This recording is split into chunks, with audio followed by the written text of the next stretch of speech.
Voici l'un des plus beaux monuments de France. Chef-d'œuvre de l'art roman bâti au Moyen-Âge, la basilique Sainte-Marie-Madeleine de Vézelay, inscrite au patrimoine mondial de l'UNESCO, est en quelque sorte la tour Eiffel de l'Avallonnais.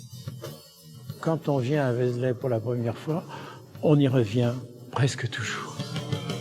L'Avallonnais est aussi une terre de vignes, célèbre pour ses vins de Bourgogne bien sûr. Vous découvrirez que certains de ces cépages sont même cultivés depuis plus de 2000 ans. Il s'appelle César ou Romain parce que c'est les Romains qui l'ont amené quand ils ont colonisé la Gaule, quoi. Et puisqu'il n'est pas de bon vin sans bon petit plat, notre escapade nous emmènera également goûter la gastronomie locale. Nous sommes dans une région où nous avons d'excellents producteurs, d'excellents produits, donc je vois pas pourquoi j'irais ailleurs. Vous allez également voyager dans un pays aux richesses insoupçonnées, depuis les plus majestueuses, comme le château de Chatelus. Pour le château, il y avait quand même 650 personnes qui travaillaient. Jusqu'au plus original, comme le surprenant parc d'attractions préhistoriques de Cardoland. Celui-là, c'est Laetitia qui l'a fait. Celui-là, c'est moi. Vézelay, Chatelus, Vaudeluny ou encore Saint-Père, entre patrimoine, gastronomie et artisanat, vous ne regretterez pas votre découverte de l'Avallonnais. Chef-d'œuvre du patrimoine avallonnais oblige, c'est donc naturellement par Vézelay que débute notre visite avec notre première guide, Virginie. Voilà, je vais prendre des revues. Voilà, ouais. Donc je vais aller les distribuer à Vézelay. Virginie est une journaliste spécialiste de l'Avallonnais. Elle a même créé Mamie Pétille, un magazine entièrement dédié à la vie du pays, qu'elle distribue elle-même dans les librairies ou les bureaux de tabac.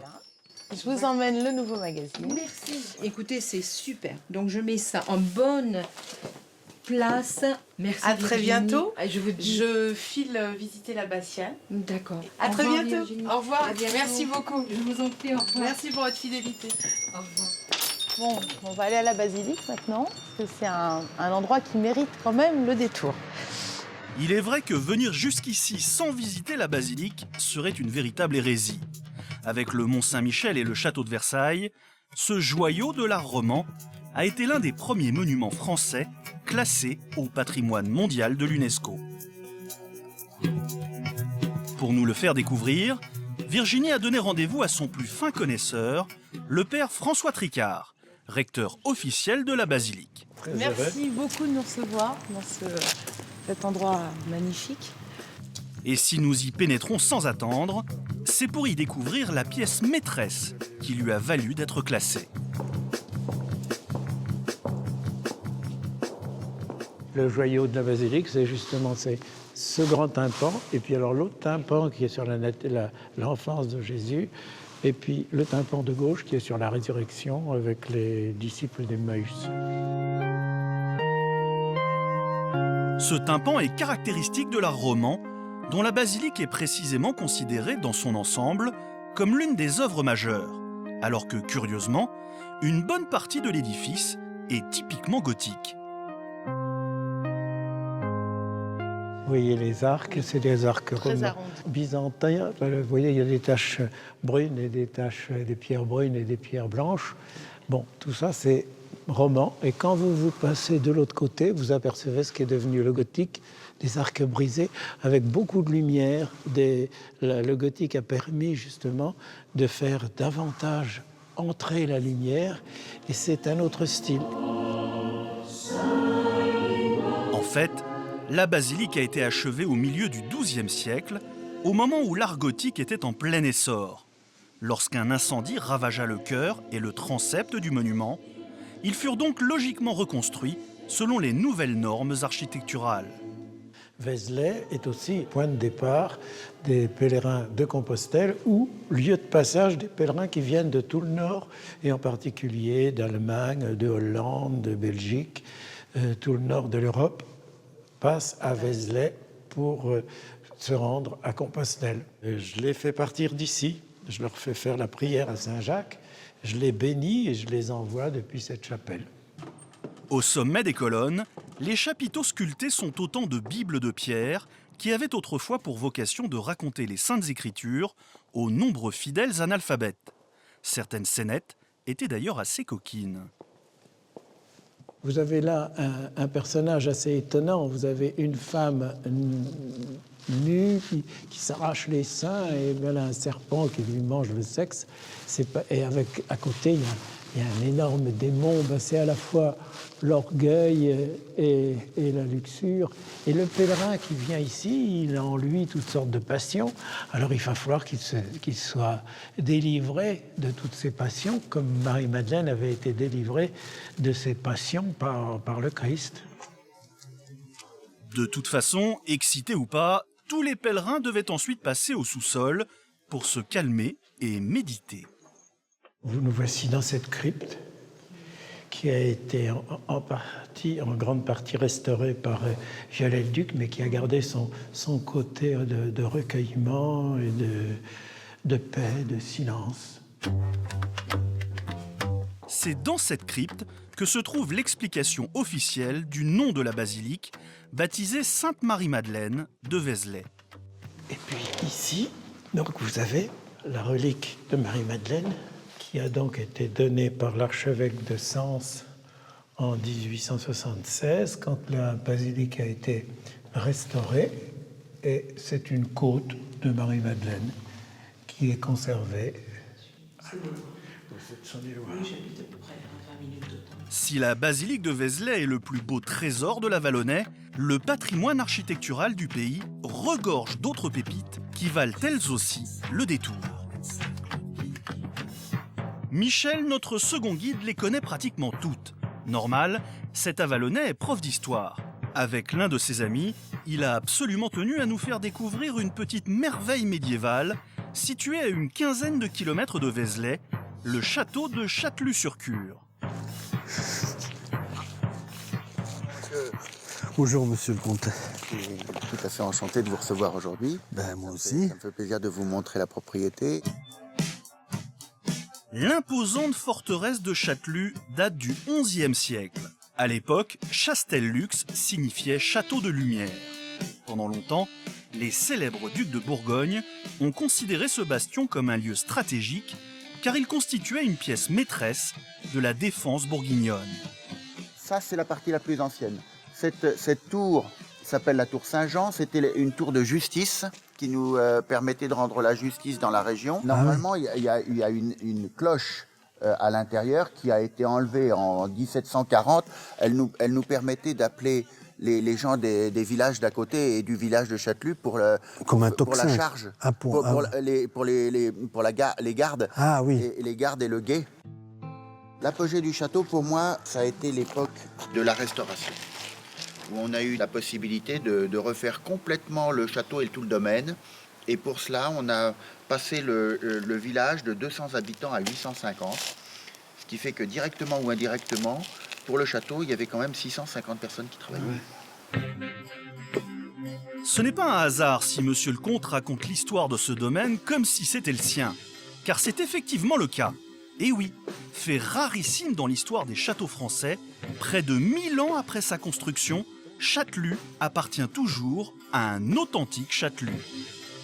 C'est la continuité d'une famille qui dure là depuis la nuit des temps. Moi, je suis au moins la 28e génération à cet endroit-là. 28 générations, ça fait tout de même pas mal de monde. Monsieur le Comte est d'ailleurs très fier de nous présenter le trombinoscope familial officiel. Tous les personnages en haut, là, ce sont mes ancêtres qui ont possédé le château depuis le XIIIe siècle. Ils sont tous là de père en fils. Et François-Jean, c'est le personnage que je préfère.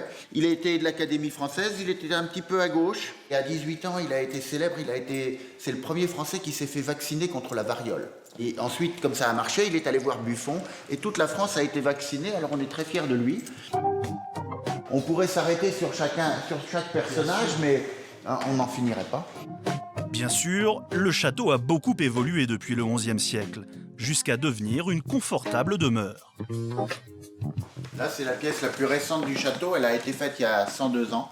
Et mon grand-père a voulu grouper les 8500 ouvrages qui étaient dans tout le château et qui sont principalement des livres d'histoire. Oui, j'en rêve, moi.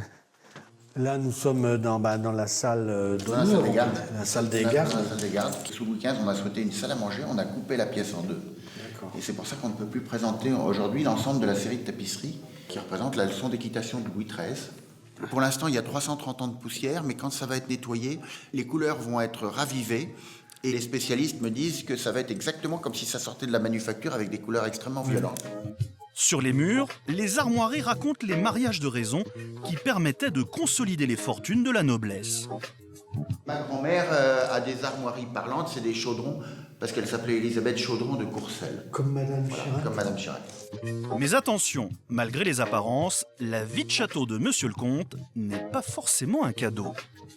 Alors je vis dans le château, ça c'est ma salle à manger, hein, où je prends tous mes repas. Et je vis seul malheureusement, parce que comme c'est ingérable comme château, personne ne veut venir partager ma vie. Alors j'ai une vie sociale à Paris où je vais de temps en temps, et puis sinon je suis ici avec mes difficultés et mes bonheurs. Et mes bonheurs, parce que les gens du village m'aiment bien, on fait des fêtes sans arrêt, c'est quand même très sympa. Il est vrai que l'entretien d'un château aussi imposant est une activité à temps plein. Réfection des toits, entretien des murs, ici les chantiers sont quasi permanents. Et pour les financer, Philippe de Châtelus ne peut compter que sur l'exploitation du bois de son immense domaine. Bon, il y a du travail, hein, puis va falloir en vendre des chaînes pour remettre tout ça en état.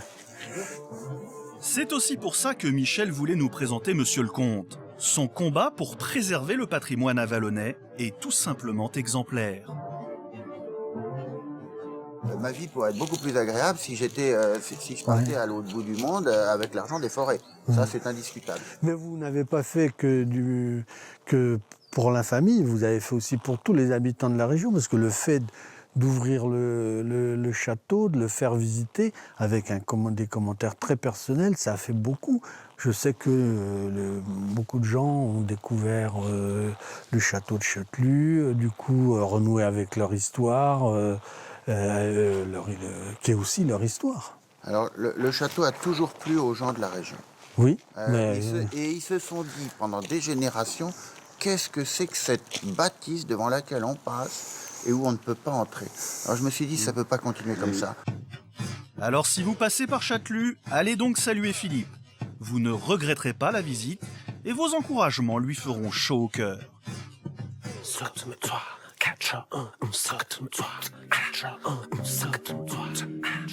Dans l'Avallonnais, la vigne fait aussi partie du patrimoine. Sur les coteaux de la basilique de Vézelay, par exemple, on produit aujourd'hui encore du vin à partir d'un cépage vieux d'au moins 2000 ans. Explication avec Jean, notre nouveau guide. Alors le César, c'est un cépage rouge. Ça a toujours été cultivé dans l'Yonne et il s'appelle César ou romain parce que c'est les Romains qui l'ont amené quand ils ont colonisé la Gaule, quoi. Il y a des fouilles gallo-romaines à Écolives, à côté d'Auxerre. Et ils ont retrouvé une urne avec des pépins dedans. Ils ont fait des analyses ADN et c'est exactement le César qu'on a aujourd'hui. Ça n'a pas bougé d'un poil, quoi. Jean, lui, est vigneron à Saint-Père. Même s'il ne cultive pas du César, il est très fier de la production locale. On a plusieurs vignes ici et l'assemblage de ces vignes, ça donne notre cuvée La Châtelaine. Voilà. Et s'il est si fier de sa cuvée, c'est parce que Jean est un adepte du vin nature. Autant par philosophie personnelle d'ailleurs, que par respect pour l'histoire de son pays. Traiter des vignes avec des produits à tête de mort, puis expliquer après qu'on fait un vin à Vézelay, c'est compliqué. Quand on est dans un paysage comme ça, on n'a pas envie de se laisser aller, quoi.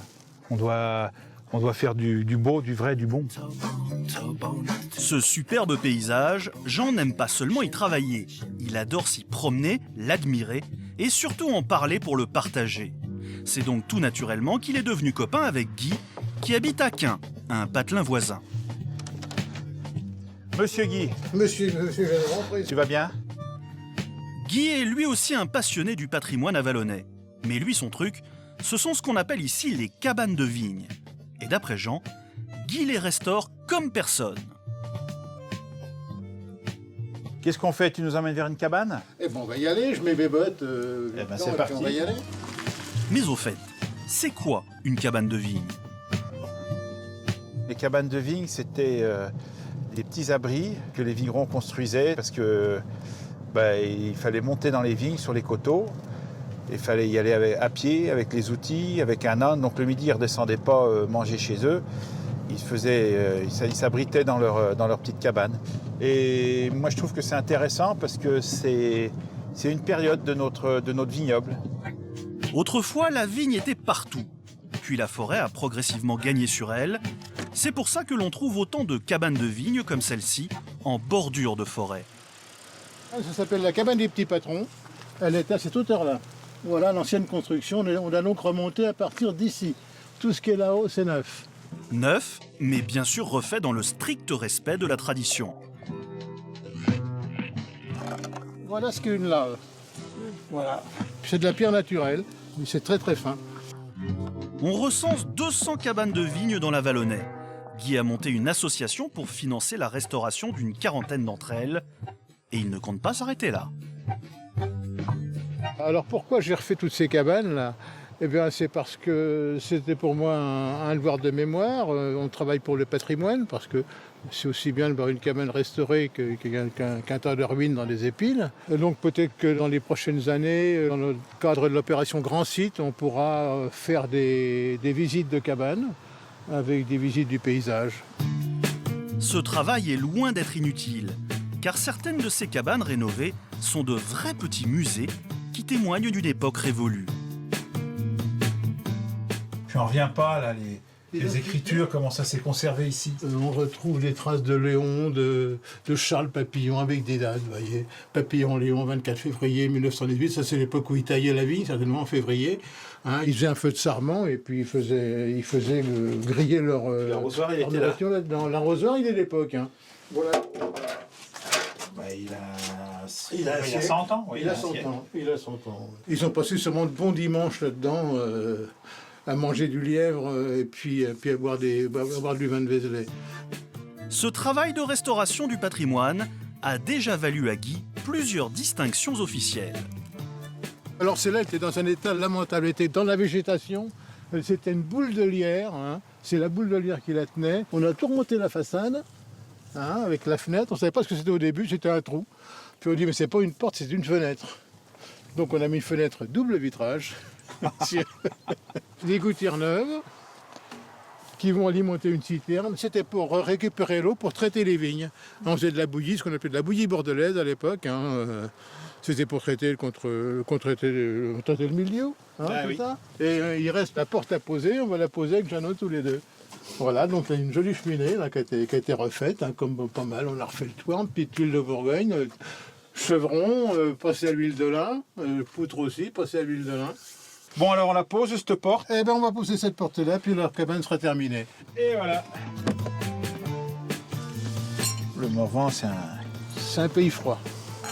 c'est un terrain. Il a du nez, Du Morvan ne viennent ni bon vent ni bonnes gens. ni bon vent, ni bonnes gens, ouais. Voilà. Ben, la tienne. Santé. À la cabane. Oui, oui, oui. Alors cette cabane-là, je l'ai fait concourir pour la restauration du petit patrimoine au parc du Morvan. Et elle a gagné les 3 premiers prix. Donc on a eu pas mal de sous, ça nous a aidé à acheter du matériel. En vous promenant dans la Vallonnais, n'hésitez pas à faire une petite halte pique-nique dans l'une des cabanes de Guy. C'est le plus bel hommage que vous pourrez lui rendre. La suite de notre escapade en Avallonnais nous ramène une fois encore à Vézelay, preuve s'il en fallait une, que le site est décidément incontournable. C'est ici que nous attend Gilles, notre 4e guide. Gilles, un authentique enfant du pays, qui ne se lasse pas de ce paysage vallonné. Vézelay, c'est un peu une île, c'est une colline qu'on voit partout d'ailleurs, c'est un peu son nom de scène, la colline éternelle. C'est un pays de passage, il y a eu beaucoup d'écrivains, beaucoup d'artistes qui sont venus ici à toutes les périodes. Donc c'est un lieu chargé, très chargé. Quand Gilles évoque les artistes de passage, il sait de quoi il parle. Lui-même artiste accompli, à la fois écrivain et cuisinier performeur, il a déjà fait le tour du monde. Mais il est toujours revenu à ses racines, dans sa maison familiale, imprégnée de culture. Ici, c'est donc la maison de ma grand-mère, en fait. Et donc, c'est une maison qui a vu passer des artistes, des écrivains. Là, vous avez une phrase de Jean Follin sur le mur. L'oiseau qui chantait dans la cour du chapitre se tue. Donc, cette phrase a été écrite au moment de la Seconde Guerre mondiale et de l'occupation et raconte un peu comment, justement, l'oiseau a tué son chant avec l'occupation. Donc, c'est une maison qui a accueilli des artistes aussi comme Fernand Léger. Il y avait une fresque de Fernand Léger qui a été déposée et qui est aujourd'hui au musée Zervos. Donc, c'est une maison qui a eu, je dirais, dans son histoire, a eu l'habitude d'accueillir des gens, des artistes. Et je poursuis un peu cette idée-là. Cette tradition de rencontre et de partage entre artistes a conduit Gilles à réaliser plusieurs livres avec de grands cuisiniers mondialement réputés, dont ce magnifique ouvrage avec son ami Marc Menot, l'un des chefs étoilés les plus réputés de France, lui aussi natif de l'Avallonnais. La conversation, c'est à la fois la conversation entre le photographe et le cuisinier. L'idée est de parler des inspirations et de ce qui anime le cuisinier. Et donc, Marc évoque les souvenirs d'enfance, donc des jeux, l'été dans la cure, aussi le paysage avec ce qu'il appelle son château. C'est une installation de pierre, comme ça, dans le paysage. Le lendemain, Gilles nous réserve justement une petite surprise. On va faire un petit tour chez Marc Menot à l'Espérance, lui faire un coucou. Installé à Saint-Père-sous-Vézelay, le restaurant étoilé de Marc est une institution dans la région, un petit paradis pour gastronomes. Mais plus que le chef en plein rush, c'est le copain fier de son terroir comme lui que Gilles a choisi de nous faire rencontrer. Ils se sont donc donné rendez-vous juste après le coup de feu de midi. Bonjour. Bonjour. Comment ça va? Marc est reconnu dans le monde entier pour sa cuisine inventive. Mais ce que ses clients ne savent pas forcément, c'est que pour lui, la gastronomie est aussi un excellent moyen de promouvoir ce terroir de l'Avallonnais qu'il aime tant. Et de ce côté-là, pas besoin d'aller chercher bien loin pour trouver l'inspiration. Ça t'interpelle, ça? Moi, ça m'interpelle parce que c'est les tuiles de la basilique et c'est des formes de cuisses. J'habite là-haut à la basilique et quand j'ai vu que quand ils ont refait le toit de la basilique, j'ai dit je vais prendre des tuiles et j'ai commencé par prendre des tuiles qui tombaient du haut. Je moule mes tuiles dessus. On les passe au four, on les sort du four et on sort notre gâteau et on le couvre dessus. Et pour moi, c'est vraiment le rapport avec le corps, parce que c'est comme l'histoire des cigares. Les cigares sont roulés sur les cuisses, et là, en fait, les tuiles, elles ont cette forme parce qu'elles ont la forme de la cuisse du potier qui moule la tuile sur sa cuisse. C'est des choses primitives, et en même temps, on en est encore là aujourd'hui. En véritable enfant du pays, Marc s'est même inspiré de techniques ancestrales pour cuisiner certains plats. C'est les pierres de la rivière. C'est les pierres du Saint-Pierre. Elles sentent bien le gras maintenant. Ah oui, ils sont patinés, Ça s'appelle des plats du Moyen-Orient, Ouais. tu sais, qui sont à l'huile. Ouais, Pour faire les tagines et trucs comme ça. Hein Tiens, tu vois, je le découvre moi-même. On cuit le poisson sur... On cuit le poisson sur la pierre. Voilà. On fait chauffer au four. On prend un poisson que l'on met dans l'huile et on le met dessus. On le retourne et c'est cuit. 40 000 ans. Le père de Marc était le bourrelier du village qui travaillait le cuir. Et sa mère tenait le café, devenu depuis l'Espérance. Avec son talent, Marc aurait pu faire carrière n'importe où ailleurs. Mais l'homme était beaucoup trop attaché à cette terre pour la quitter. L'effet de vivre à Saint-Père fait que je suis en permanence en présence des feuilles, des bois, de la terre, de l'humus, de l'eau. Et ça m'a toujours inspiré, ça. Et c'est ma façon à moi de rester de Saint-Père. Mais oui, c'est important. Je trouve que c'est quand même ici qu'il y a une odeur particulière et qui me rassure. Alors on a 3 potagers comme ça. Celui-là, il est surtout décoratif, mais ça me permet d'avoir un calendrier dans ma tête. Oui, et puis tu vois, ça donne des sources Et je dis, il d'inspiration. me reste des poireaux, donc on va faire des poireaux. La semaine d'avant, on avait des coins qui ont donné. Ah oui. On va faire des coins. On les a gardés. C'est beau le coin. Ah, le coin, c'est formidable. C'est charnel. Ouais. C'est une peau de velours. Oui, avec ce croirais petit qu'elle a 20 ans. duvet, ce petit duvet dessus, c'est adorable. La peau. Oui, sur le duvet. Sous le duvet, la peau. Et bien sûr, en homme de terroir, Marc connaît tous les petits secrets de ses plantes. Exemple avec l'oseille. Et moi, l'autre fois, il les essuyait cette fois. Ouais. Il a plié comme ça, il a coupé. Et il mélangeait ça à leur salade. Ah oui. Bah oui. Tu n'as pas besoin de vinaigre. Ah oui, c'est ça. C'est bien de faire intervenir les produits à la place des autres. Rien de tel qu'une petite leçon d'histoire potagère pour se mettre en appétit. On pourrait mettre une huître. Ça tombe bien, c'est le moment de retrouver Virginie, notre pétillante journaliste, pour une pause casse-croûte dans un restaurant dont elle a entendu parler et qu'elle pourrait peut-être bien mettre en avant dans son magazine. Enchantée de vous rencontrer. De même. Bourguignonne d'origine, Cécile a décidé d'ouvrir son propre restaurant il y a 1 an à Avalon. Un restaurant dont la carte est 100% made in avalonnais. Donc je travaille essentiellement avec que les producteurs locaux. Le plus long parcours qu'une bête fait, c'est 20 km. Justement, voilà Christine. Salut. Bon, tu fais comme chez toi, comme d'habitude. Bonjour.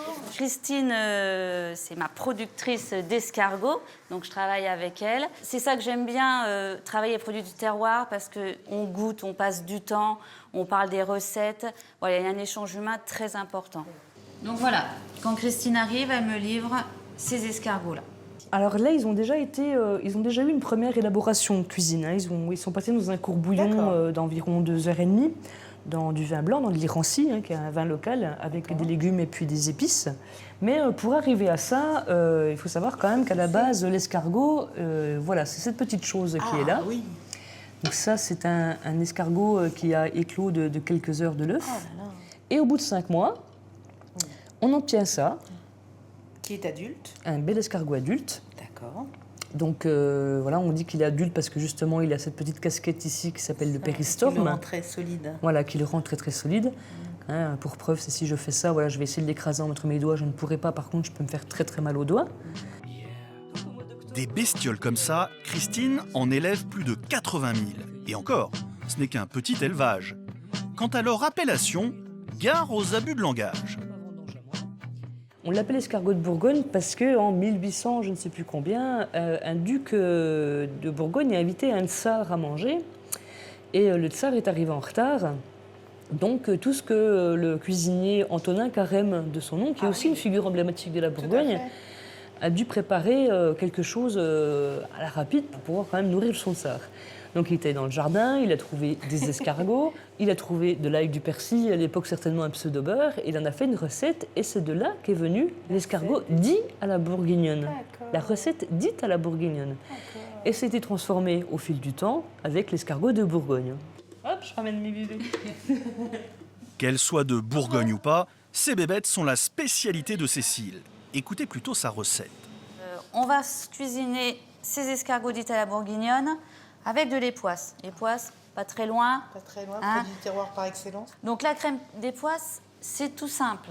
Un quart d'époisse, 1 litre de crème fraîche, on fait chauffer, sel, poivre. Voilà, ça c'est la crème d'époisse. On a fait des gougères, pâte à choux, gruyère. Donc je vais faire juste revenir un tout petit peu les escargots pour les faire chauffer. Alors une bonne louche, hein. Hop, dans la gougère. Donc là, je dispose des escargots. Je ne mets pas trop de beurre, hein. Voilà, la petite feuille de persil. On est quand même attaché au beurre aillé, donc on va mettre autour de la gougère. Voilà, donc vous avez les escargots à la crème d'époisse chaude et en gougère. Une entrée qui a beaucoup de succès auprès de ses clients, presque autant que son curieux clafoutis ananas pain d'épices. Petite recette originale. Donc pain d'épices, je l'ai mixé là en poudre. Donc on va chauffer ce lait avec le pain d'épices. Ensuite, nous allons rajouter le beurre, le tout sur le feu, bien évidemment. On va blanchir les œufs et le sucre roux. Et on va incorporer les blancs en neige dans cette pâte. Et après 40 minutes de cuisson, Donc voilà. Donc voilà notre clafoutis au pain d'épices et à l'ananas. Bon appétit, avec un petit café, un petit thé, ça va très bien. l'amour des produits du terroir, c'est aussi le péché mignon de Michel, notre guide prof d'histoire. C'est pour ça qu'il voulait nous présenter un agriculteur de l'Avallonnais. Mais attention, pas n'importe lequel. Bonjour, monsieur Potard. Bonjour. Monsieur Boudou. C'est Michel et Michel. Voilà, on est deux Michel. Bon, plus sérieusement, ce n'est pas parce que cet exploitant porte le même prénom que lui que Michel nous a emmenés ici. En fait, la famille Potard est l'une des pionnières de la culture raisonnée en France. Regardez ces champs. Eh bien, depuis 1978, tout ce qui pousse ici est garanti 100% bio. C'était important pour moi.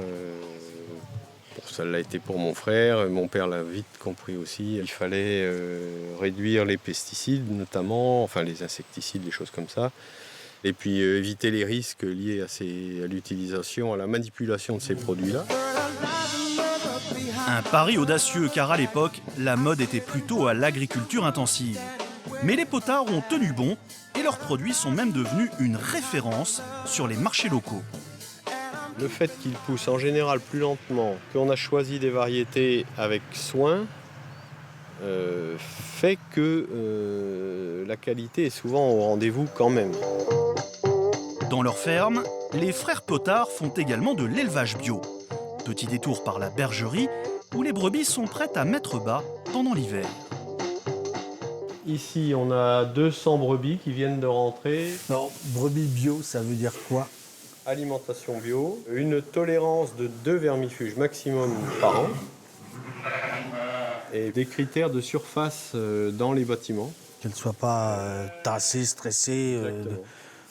Ouais. Ah ouais, elles sont belles. Hein. Moi, je ne suis pas un spécialiste. C'est quoi comme espèce, celle-ci?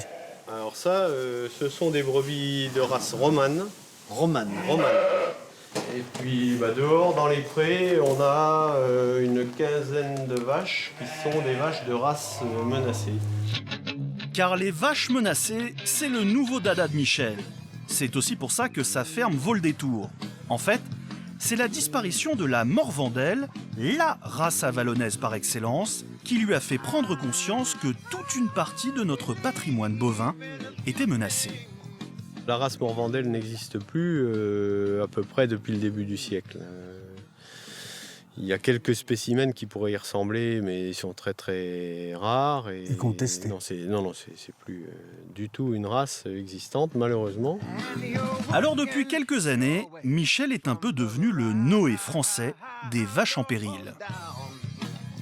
Ici, il y a au moins 3 races qui sont des races en voie d'extinction, pour lesquelles il est nécessaire d'engager un processus de conservation.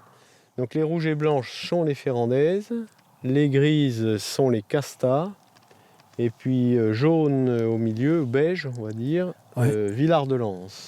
Villard de Lans, Vercors. Oui. Moi, il y a de nombreuses années où je souhaitais participer à ce programme de conservation des races bovines. Et on a mis au total une trentaine de bovins en allant les chercher dans des régions où un groupe d'éleveurs a essayé de les maintenir. J'avais même pensé, mais ça fait partie des rêves, faire une visite avec une calèche. Utiliser un cheval de trait et une calèche. Ça serait bien, ça.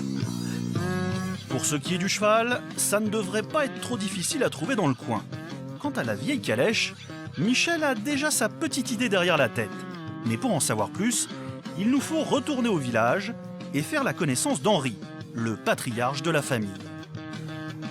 Regarde là, une véritable carriole maraîchère. Je ne sais pas si tu auras la lumière. Il y a de la lumière, là, on peut peut-être... Et qui a servi à monsieur Potard. Tout gosse, oui. Oh, elle est superbe. Et donc vous alliez au marché avec ça? Oui. Et une jument blanche? Jument blanche, oui, oui. Mignonne. Ah, mignonne. Eh ben voilà, on allait au marché à Vallon. Mais en même temps, ça servait de carrosse. Pour, si on avait pas si on voulait aller en ville en semaine faire des courses. Mais vous fallait une petite heure quand même pour aller. À pied, on met 1 heure. Non, mais avec la carriole. Mais avec le cheval, on mettait moins d'1 heure quand même. Moins d'1 heure, oui.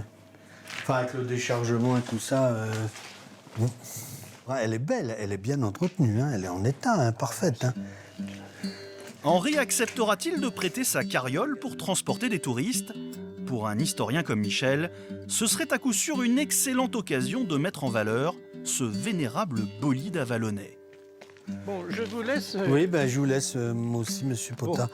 Bon, bonsoir. Henri. Vous pouvez m'appeler Henri, ça ne me gênera pas. Non, bonsoir Henri. Le lendemain, nous retournons dans le village de Jean, notre amoureux des cabanes de vigne. Cette fois, il veut nous faire découvrir un site exceptionnel du patrimoine avalonnais, les Fontaines Salées. Je trouve que c'est un bel endroit, alors c'est là que tout commence, aux Fontaines Salées, dans le Vézelien. Donc il faut aller le voir. Pour accéder aux fontaines, il faut passer prendre les clés chez le gardien, un copain de Jean. Alors Philippe. Tiens, monsieur Montanet. T'as les clés?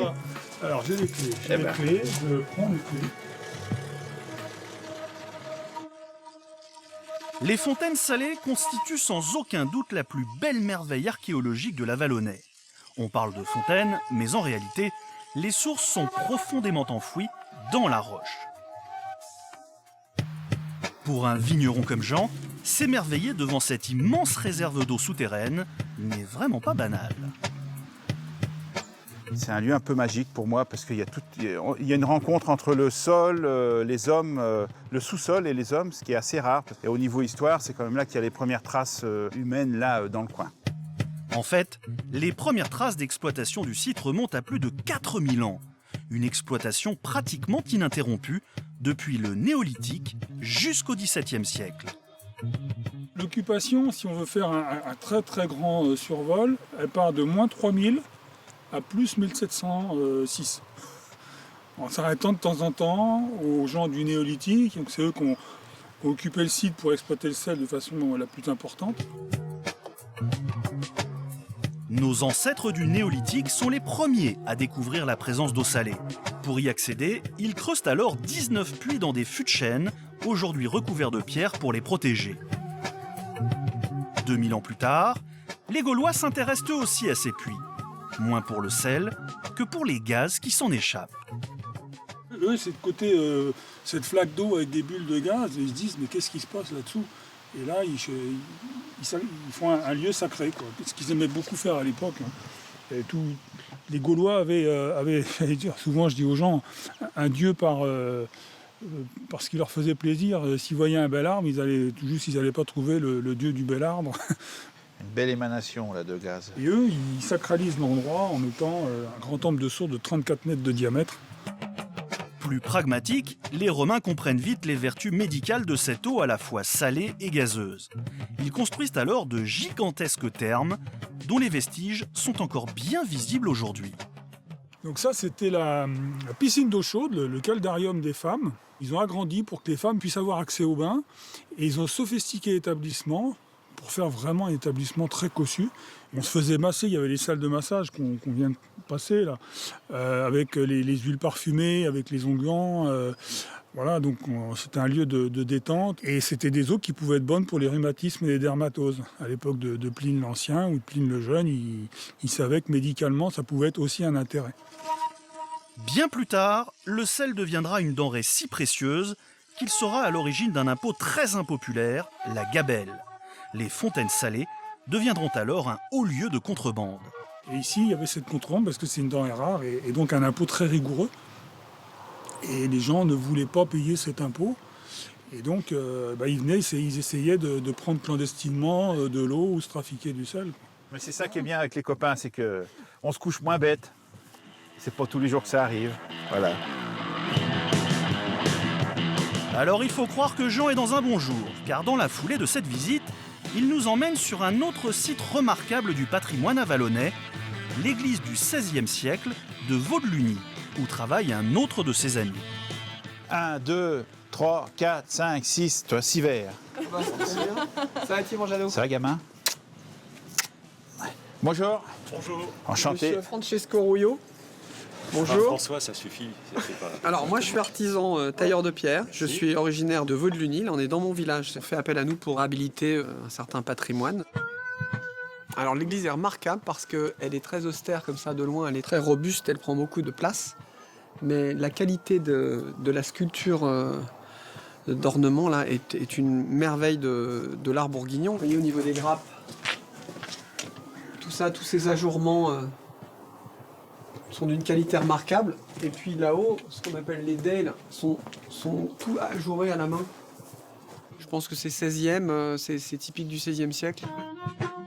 Évidemment, chantier après chantier, un tel patrimoine doit être entretenu sous peine de tomber en ruine. Donc notre travail consiste à reprendre cette croix avec son socle, de la transférer dans le nouveau cimetière. Donc pour cela, on est en train de créer un emmarchement qui va lui permettre d'être rehaussé, d'être vu un peu mieux que contre un mur en fait. Les fondations de l'emmarchement sont prêtes. Il faut maintenant poser le mortier, en respectant bien sûr la bonne vieille méthode dite du bain soufflant. C'est quoi le bain soufflant? Qu'est-ce que le bain soufflant? Tu poses la pierre dessus et c'est la pierre qui... C'est ça, en fait la pose à bain soufflant c'est une pose sur cale, mais c'est utilisé depuis très très longtemps en fait. On pose les blocs, alors ça peut faire, des blocs peuvent faire 2 tonnes, 3 tonnes, 20 tonnes, c'est le même principe. On pose sur cale, on met le mortier au milieu, le poids des pierres qui arrivent sur les cales, le mortier souffle et part sur le côté en fait, et du coup les joints sont faits quoi quasiment. D'accord. Ça évite d'aller remettre du mortier en dessous les pierres. Il faut qu'il soit bien plus liquide que ça alors? Non mais il est pas mal là. D'accord. On rajoute un petit peu d'eau si on veut, oui. Reste le plus important, la qualité du matériau. Stéphane travaille avec des pierres de la région, choisies puis taillées avec le plus grand soin. Donc, les pierres qui sont sur le camion sont destinées à aller au sol. Je vais vous montrer une chose. Pour reconnaître la qualité d'une pierre, on la fait sonner en fait. Vous voyez, ça sonne comme une cloche. Voilà, donc là, ça veut dire que la pierre est de qualité. J'aimerais bien que tu la poses parce que ton camion, je vois qu'il va se tordre en deux.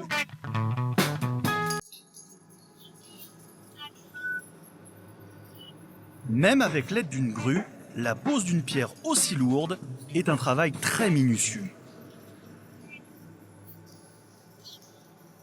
Au bout de quelques minutes, la pose est un succès. Jean est ravi de nous avoir présenté le savoir-faire de son ami Stéphane. Avec des passionnés comme lui, le patrimoine avalonnais est entre de bonnes mains. Enfin, tant qu'il y aura de bonnes pierres à exploiter. Quand j'ai commencé le métier, moi, il y a mon professeur disait toujours, il faisait le tour comme ça, il était là, il dit, alors les gars, je vous préviens, quand on a un métier, on a un jargon. Puis alors après, continuer comme ça, alors il demandait à chacun, il faisait le tour, comme ça, il dit, ah, toi tu viens d'où? Alors je dis, moi je viens de Bourgogne. Ah, alors il dit ça, un point très important les gars, là où il y a du bon vin, il y a de la bonne pierre. Allez. Pour restaurer de telles splendeurs, il faut donc savoir travailler la pierre, mais pas seulement.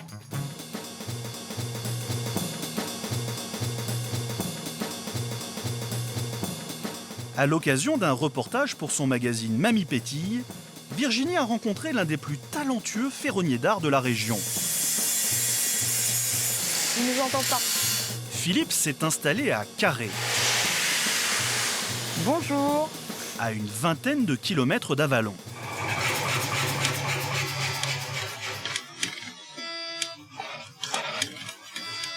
C'est ici, dans sa forge, qu'il réalise avec François, son apprenti, des portails de château, des balcons ou des rampes d'escalier en fer forgé.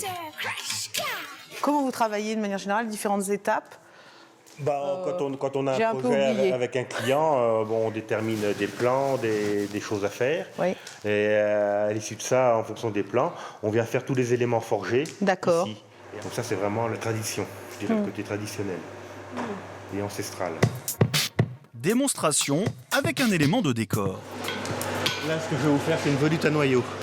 Donc c'est un élément de décoration qu'on retrouve dans pratiquement tous les ensembles forgés traditionnels.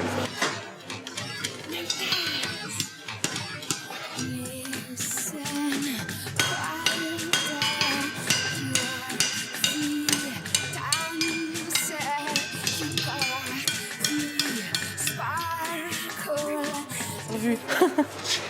D'accord. Ah oui, puis la matière, oui, la matière vit, on voit bien qu'elle vit. Là. Ce qui est intéressant dans la ferronnerie, c'est qu'on travaille le métal par déformation. Une bonne chauffe, c'est la base du métier aussi. Savoir appréhender la couleur du fer pour pouvoir le travailler à bonne température. Et après ces éléments-là, on les réutilise en décoration. Ouais. C'est très physique ce que vous faites. Parce que je vous avais surtout interviewé sur les couteaux. On n'a pas beaucoup de prétendants au métier. Je comprends. Ouais, je comprends. Les prétendants sont peut-être rares, mais l'avantage, c'est qu'ils sont vraiment passionnés. Le fer, quand on le travaille bien, il est agréable. Il n'est pas désagréable à toucher. On peut, selon les finitions qu'on fait, on peut avoir des choses qui sont très douces à la main. Enfin, pour moi, on peut faire beaucoup plus de choses qu'avec le bois. Et voilà le résultat du travail de Philippe. Encore un Avallonnais beaucoup trop fier de son pays pour envisager de s'expatrier malgré les sollicitations qu'il reçoit de toute la France. Moi, je suis originaire d'ici, donc je voulais m'installer ici. Et puis je me suis installé, et puis la clientèle est venue. Donc on travaille localement, mais on s'écarte aussi un petit peu. On va sur Dijon, on va en région parisienne, on va sur Corbigny, et enfin bon, on va où on nous demande, quoi. Mais si Virginie a voulu nous présenter Philippe, ce n'est pas seulement pour son travail de ferronnier, car c'est aussi un créateur passionné de couteaux de collection extrêmement rares. Vous faites des couteaux droits et des couteaux, on dit pliés, pliants. D'accord. Regardez le travail de ces lames réalisées en alliage de damas, une technique particulièrement complexe rapportée de Syrie lors des croisades. Philippe est l'un des très rares ferronniers français capables de façonner de telles œuvres d'art. C'est un assemblage de plusieurs métaux. On a du fer, de l'acier et du nickel qu'on soude au feu à la forge. Et par assemblage, réassemblage, déformation, on arrive à composer des motifs. Le moindre défaut de soudure et on met tout à la poubelle. Sur une pièce comme ça, là, sur ces gros couteaux-là, on a entre 100 et 150 heures de travail, par exemple. Donc ça s'adresse à des collectionneurs amateurs en général. Et vous créez une matière. Et on crée une matière qui n'existait pas. Et c'est ça. Ça, c'est génial. Ça me plaît. Ça, c'est du bonheur. Je vous dis au revoir, je vous embrasse. Merci Philippe. Merci à vous. Merci beaucoup. Et puis, à très bientôt. Ça marche. Au revoir. Faut pousser. Ah, faut pousser. Merci. Au revoir. Le lendemain, Virginie nous propose de terminer notre découverte de l'Avallonnais par la visite de l'un des sites les plus inattendus du pays, le parc d'attractions de Cardoland. Le site attire tellement de visiteurs que notre journaliste vient régulièrement déposer quelques exemplaires de son magazine Mamie Pétille, qui s'écoule comme des petits pains. Bonjour Maïté. Bonjour. Ça va Virginie? Très bien. Alors je t'amène le dernier numéro. Bien, merci. Voilà. Ceux-ci sont pour toi, les autres sont dans la voiture, donc. Oui, qu'on puisse en mettre en distribution. Voilà, comme d'habitude, comme d'habitude. Voilà, on les met pour le public. Voilà, c'est impeccable. Voilà. Maïté est la femme de Cardo, l'artiste qui a créé ce parc unique en France. Si vous vous promenez par ici et que les trésors de l'art roman ne déclenchent aucune étincelle émerveillée dans le regard de vos bambins, alors Cardoland est fait pour vous. Ça va? Je t'embrasse. Laetitia, elle, est la fille de Cardo. C'est donc en famille que nous entamons la visite de ce parc de 10 hectares, peuplé de bien étranges créatures. Voilà notre premier dinosaure. Le premier gigantesque de Cardo. De Cardo. Oui, c'est ça. Le stégosaure, voilà.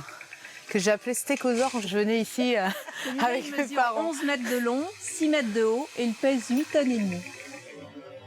Là, on est vraiment dans le parc, qui est l'aboutissement de son œuvre, pour faire vraiment très très court. Après, si on veut parler de l'artiste en soi, c'est aussi gigantesque que la bestiole qui est là, quoi. Décédé en 2009, Raoul Cardot était un artiste multicarte. Danseur, acteur, puis chorégraphe d'Édith Piaf et de Brigitte Bardot, il s'est ensuite lancé dans la peinture et la sculpture, avant d'apprendre à maîtriser les techniques de construction. C'est ce qui lui a permis de réaliser son rêve d'enfant, créer son propre Jurassic Park, avec des dinosaures, grandeur nature. Celui-là, c'est Laetitia qui l'a fait. C'est que celui-là, c'est moi. C'est Laetitia. C'est ça qui est, mon premier qui est dinosaure d'ailleurs. Voilà. Celui-ci, c'est le premier que j'ai réalisé avec mon mari. Et c'est ça qui est intéressant, c'est que l'œuvre se perpétue aussi sur le terrain. Enfin, moi, c'est ça qui me plaît. Et ça a été contagieux avec nos maris, parce que ce soit moi ou ma sœur, nos deux maris participent et réalisent des dinosaures avec nous. Même ma fille a participé et a fait des ongles de tyrannosaure, des griffes. Ce lieu ici a été un coup de cœur pour vous. Alors après, d'emblée, ça a été la terre pour créer Cardoland. Eh oui, bien sûr. C'est ces rochers là qui nous ont décidé Ça aussi, finalement à créer le parc ici. Cette vallée pour nous représenter quand même un décor naturel extraordinaire. Il a choisi la région parce que c'est un coup de cœur. Oui. On est allé voir le maire et puis on lui a demandé si on ne pourrait pas acheter cette vallée. Finalement, il y avait 14 copropriétaires, donc on n'a pas pu l'acheter. Mais on a fait des beaux amphithéotiques pour 99 ans. Alors, on a le temps, hein. Cardot a même réalisé une grotte d'inspiration préhistorique dont il avait imaginé la décoration dès l'âge de 14 ans. Cardot n'a pas retravaillé avec des reproductions dans la grotte. Lui, il a travaillé avec l'inspiration de ce que les hommes préhistoriques ont fait. Sur ses mains. Voilà. Depuis sa mort, toute la famille perpétue l'œuvre de Cardot. Le parc accueille donc de nouveaux bébés tous les ans qui sortent de cet atelier. Là, on a le départ, vraiment de l'armature métallique d'un dinosaure. C'est un squelette en métal, soudé. Le métal est tordu, prend une forme que l'on cherche. Là, on a donc deux cuisses, enfin deux pattes. On voit les Et on voit la queue qui est là et qui va remonter le dos, qui sera comme ça. Donc celui-ci, il faut encore mettre un tout petit peu de tissu et après du grillage encore et du ciment. Donc ce sera un petit dinosaure, celui-là. Pas plus tard que l'été dernier, on a fait une série d'articles sur les gens qui défendent le patrimoine, dont vous, puisque pour nous, c'est du patrimoine. Et c'est pour ça que je vous ai amené ici, parce que pour moi, dans la Vallonnée, il y a Cardoland. Voilà, pour longtemps, j'espère. Salut. À bientôt. À bientôt, Au revoir, merci. Virginie. Et puis, au boulot, il faut continuer. Au revoir Virginie. Au revoir Et Maïté. puis, au prochain. Sortie culturelle classique ou plus surprenante, gastronomie inspirée du terroir et promenades variées dans des décors somptueux. Avec tout ça, n'oubliez pas d'inscrire la Vallonnais parmi vos prochaines destinations de vacances.